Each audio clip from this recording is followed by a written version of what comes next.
Natan lifnei Adam, lo ha-metim ye hallelujah, ve'lokel yodei duma. Good evening. I'm Bev Smith. Welcome to Our Voices.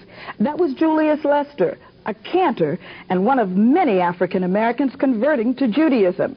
Why are African Americans converting? And what is it like to be born African American and Jewish? These are our questions. To answer them, come meet our guests. They are Reuben Greenberg. Reuben's grandfather is Jewish, and he converted to Judaism as an adult. Robin Washington. Robin is Jewish by birth and the product of a black father and a white Jewish mother. And Capers Fernay, a former Methodist who converted to Judaism in his late 20s and is now a rabbi at the Beth Shalom congregation in Chicago. Welcome, gentlemen. Welcome to the show. Let me just put it right out on the table for those of you who are converted not by natural birth. Why did you convert? Well, I thought it was a good religion. I certainly found it very meaningful for me. I actually got involved through a secular means. I was involved in the civil rights movement in San Francisco and going to picket lines and demonstrations. And a lot of the people who were involved in the civil rights movement in the 60s in San Francisco were Jewish. And inevitably, we wound up at having various meetings, organization meetings at synagogues and a Jewish community center and various places like that. And that was my first real meaningful relationship with people who were Jewish. And for you, Rabbi? Well, for me, Bev, I've been a practitioner of Judaism since 1971. But in 1985, I converted to Judaism as a result of studying. I read a story about a Rabbi, Faith Alafovich, who went to Ethiopia. And upon his getting to Ethiopia and discovering the black Jews there, he said, I'm a Jew too. The Ethiopian said, there are no white Jews. He said, but I'm a Jew and I'm a rabbi. He said, and I can help you. There's a broad community out there that wants to help you. The Ethiopian said, that could be, but to us, you're not a Jew. So he went through their mikvah, their conversion process in Ethiopia. After reading that story, I thought to myself that to come into the broader Jewish community, that I too would undergo this conversion, and through the help of some rabbis that I happen to have known for many years, I went through the mikvah, through the conversion process. The pressure's on you. They say that to be a true Jew, you have to have a mother who was born Jewish. Is that true?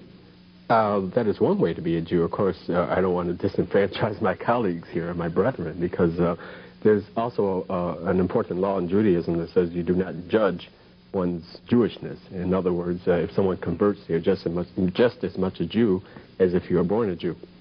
In my case, though, I was born a Jew, and it's been kind of a celebration ever since then. You immediately embrace the religion of your mother? It's, it's something that's always been there. For me, it's the norm. Just like anyone who's born a Catholic and who has Catholicism practice in a home, that's their norm. And when they become of age and they can decide whether or not to continue that, in my case, I did decide to continue Judaism. All right. You said, Reuben, that it was a religion.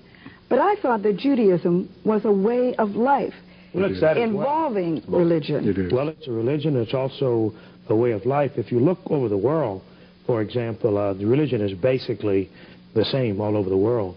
But the particular lifestyles of people, whether you're talking about Yemenite Jews or Ethiopian Jews or the Ashkenazi from Europe or the Sephardim, from Spain and Portugal, their daily lives were somewhat different. Different languages, besides Hebrew, of course, different traditions. So it's a religion, but it's also a culture, and it's also a way of life. So how do you practice the culture, being African and American and living in America? How do you practice the culture, and what is the culture? Oh, that's very, very easy to do, because in America we have so many opportunities that there's no real conflict between, say, being Jewish and being black. Probably less of a conflict than it would be for someone who was Catholic and who was also black. There's really no a conflict at all.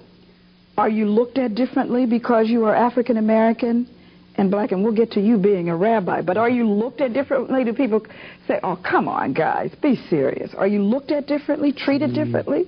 No, I haven't been treated any differently, certainly haven't been by Jews, and I haven't had any different treatment by blacks, which is, of course, the two most important groups to me, and so consequently... Wonder why, Reuben, wonder why. But, so no, I haven't noticed any differences. Well, the last time, excuse me just a moment, I've been dying to ask you this, because the last time we talked was under different circumstances, and I wondered, on the telephone, when you say you're Reuben Greenberg, it's one thing, but when you show up, what's the response? Well, a lot of people are surprised, both blacks and whites, and sometimes Jews as well. I remember once I went to a dentist, and I was sitting there, and they called my name, and I got up and I stepped forward. It's your birth name?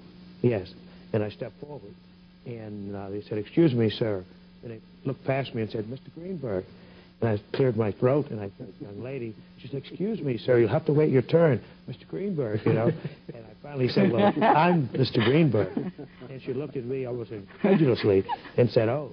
But also, you get a lot of very interesting other things as well. A lot of times you'll hear people make anti-black comments because they hear you with a Jewish name and assume that therefore you're Caucasian. And so they will say, a guy from a Chamber of Commerce in the city I used to live in made a... You don't want to tell us what city? Well, sure, I'll be glad to tell you. Please do. Well, it was from Orlando. You know, but I don't think there's a guy like that in every city there is. Right, That's the reason why I didn't want to particularly name Orlando particularly. But he'd made some comments, and obviously, you know, anti-black, you know, and then I met him later at a meeting. And when he looked at me and I looked at him, we both knew where each other stood. There was no point trying to fool anybody or play any games. And in a way, it was refreshing because I knew exactly where he stood. He stayed away from me, and I stayed away from him.